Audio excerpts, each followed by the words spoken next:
Angie with here'sananswer.blogspot.com. Now first, a disclaimer. I bought this chef coat on the internet, so don't think by any means I'm a professional chef or I've gone to culinary school or that I'm even really that great of a cook. I just think it makes me look cool. And so today we're taking on one of my 2012 kitchen bucket list challenges, how to make homemade pasta. And when I put this on a list, a few people said, homemade pasta, that's so easy. And that's exactly why it's on the list. After you see how easy this is, you're definitely gonna wanna try it at home. So what I have here is 100 grams of all-purpose flour. Your good old, from the grocery store, regular flour. And so what we're gonna do is first, I'm gonna put on some gloves because we're gonna use raw egg. And I think that raw egg feels yucky. Ugh. So I definitely need to put on some gloves. So here we go.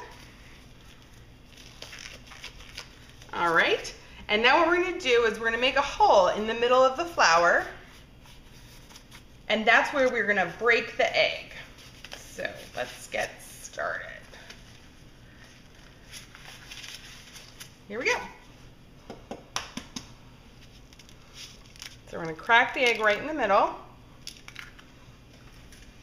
And now you've probably seen this on TV. People just start kind of moving their hand in a circle, breaking up the egg yolk a little bit, and incorporating the flour as they go.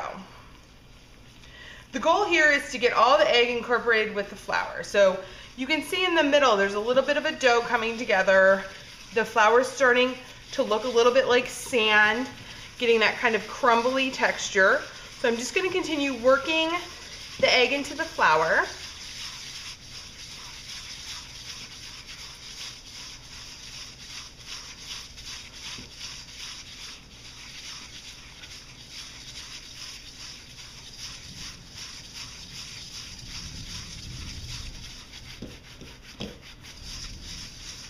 All right, now I'm gonna start pulling it all together to try and make it into a dough.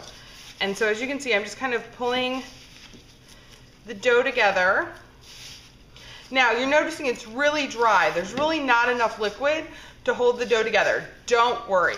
A quick and easy solution to this is just take some of your good old olive oil, throw in a couple drops, and continue trying to make the dough. And you want to keep doing this until you feel like you've incorporated all of the flour. So just put a little more olive oil in. It'll add flavor and moisture, and you'll end up with a really nice dough that way. So I'm going to add just a little bit more to get those last little bits you can see there down at the bottom of the pan. All right, now we have a dough that's definitely coming together. So I'm going to take all these pieces and bring them over to my cutting board and just kind of knead them a little bit. So I'm just gonna pull them together, press it down, pull it over, press it down, pull it over, press it down. Now I don't wanna work it too much, but I wanna do just enough so I have a nice piece of dough there. All right, see how that looks? We have a nice piece of dough. And so what we wanna do now is just take this, you can put it right back in the bowl you had it in. We're gonna cover it with a towel and leave it for 20 minutes. Hi, so we're back. I've let the dough rest for about 20 minutes, and now we want to go ahead and get our KitchenAid ready with the pasta attachment. So you'll notice on the front of your KitchenAid there's this silver button, and so what we want to do is we want to unscrew the side screw and take that off.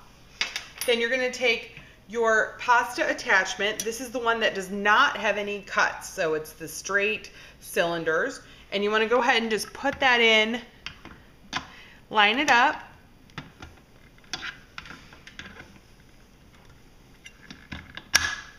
You'll hear that click, and then you want to screw the screw back in, and that'll make sure that it stays in place.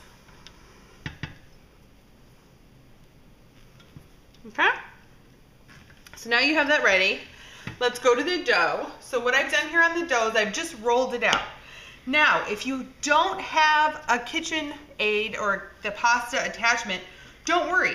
At this point, all you have to do is just roll it out as thin as you can roll it out and use a cookie cutter or a knife to cut it into noodles. And it'll be perfect. It'll be just like you would do it in the Kitchenaid, and you can even call it rustic and people will think you're brilliant. But what we're gonna do is we're gonna use the pasta attachment. So I'm gonna take the dough now and I'm gonna take it over to the pasta maker.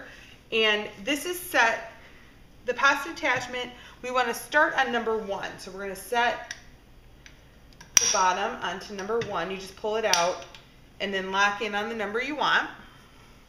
Go ahead and turn it on about 1. And then you just put it through. And see how it's just kind of making it a lot thinner here on the bottom. You can always speed it up to go up to number 2. Makes it go a little faster.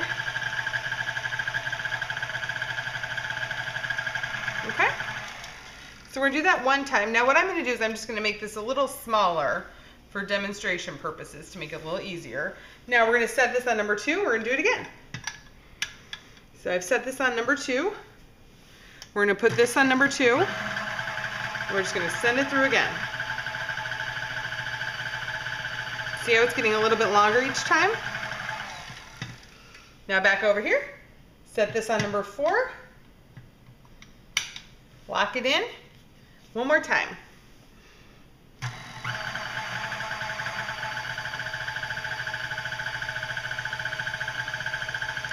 All right, now you can see it's very thin and about the thickness that you would want for a noodle or linguine.